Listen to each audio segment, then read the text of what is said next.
Tailz from Studio WyldFurr here, and I'm here to show off the new update for the Monsters token pack that now gives access to the Monsters tokens in Foundry Virtual Tabletop.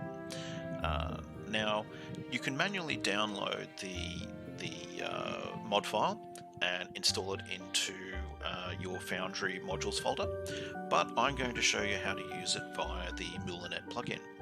Now, Moulinette is a assets management plugin for Foundry. I recommend that you go and have a look at it because there's so many other, like I'm in there, Studio WyldFurr's in there, but there are a heap of other content providers in there as well, and it makes it really easy to access your content in Foundry Virtual Tabletop. So let's do that. How to access your material is that you, on the left-hand side set of icons, scroll down till you get to the hammer, which is Moulinette. Click on that. It'll bring up all these different icons.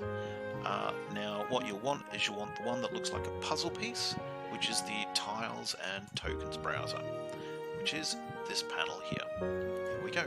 So, first thing you're going to want to do is scroll through the list of creators and find the creator name. So in this case, we're looking for Studio WyldFurr. There we go. Now, when it first comes up, it'll come up with heaps and heaps of folders, which is all of the content created by that creator that you've got access to. So you want to use the second drop down and find, where is it? Monster tokens. There we go. And these are each folder is a set of character assets in Foundry that you have access to. So, for example, the first one is the Brown Harpy, followed by Chiron the Centaur, then there is the Feral Werewolf. So if you click on the name, it'll show you all the tokens that are in there. Sorry, Feral Were-Rat. The Feral Werewolf is next. There he goes, lots of different tokens. Then we've got a Gorgon. Gorgon from lots of different angles. There's an incubus, a mummy, different mummies, skeletons, more were-rats and mummies. There's harpies. So this is a tropical harpy. And we've got zombies down the bottom. Now, you'll notice that in some of the token sets, they've got a little bracket and a 2 at the end. Now, that is, the number in the bracket is the scaling factor you want to set up when you create your actor. And I'll show you that in just a moment. Now, there's another one for when we've got larger tokens. So, for example, like a token of a car, or in this case, it's a centaur. Like a centaur takes up more than one character square. Anything that takes up more than one character square, I have, at the end of it, a listing that tells you how many squares it takes up, and usually be like, so for example, Chiron the Centaur, he takes up 2 by 2 character squares, or 2 by 2 map grid squares. He takes up this large an area. Oops, I'll just move this out of the way. So he would take up that space, because he's the size of a horse. Or you could have a tank, which makes up, that space. But anyway, Chiron the Centaur at the moment, he's a 2 by 2. Now, I've already made one before and set him up as an actor. So here we go. There he is. So you can see that he's a big guy, takes up a big space. Or if we've got a harpy is a medium-sized character. It takes up a normal size space. So there's a harpy. Now, I'll show you how to set these up. So I'll show it with the Gorgon. Where's the Gorgon? There we go. So the Gorgon is a 2 by 2 character. So let's get these guys off the table. So when you're going to drag and drop a token onto the tabletop, the first thing you want to do is, with this set of options down the bottom here, is set up that the token is going to drop as a token, because you can drop it as a tile asset, or as an article asset, or a token. So we want it to drop as a token. Next is asset grid size. Now, I use 180 for pretty much most of my tokens and my map tile grid assets. So we're going to keep that as 180. So then it's just a case of find the token you want to use. So let's use let's use this one where the character is going off to the right. So drag and drop. Book. Now it'll ask a question just here, and this basically means create new token / actor. That means we're going to be putting the token onto the desktop and creating a new actor over in our side panel, or reuse existing actor.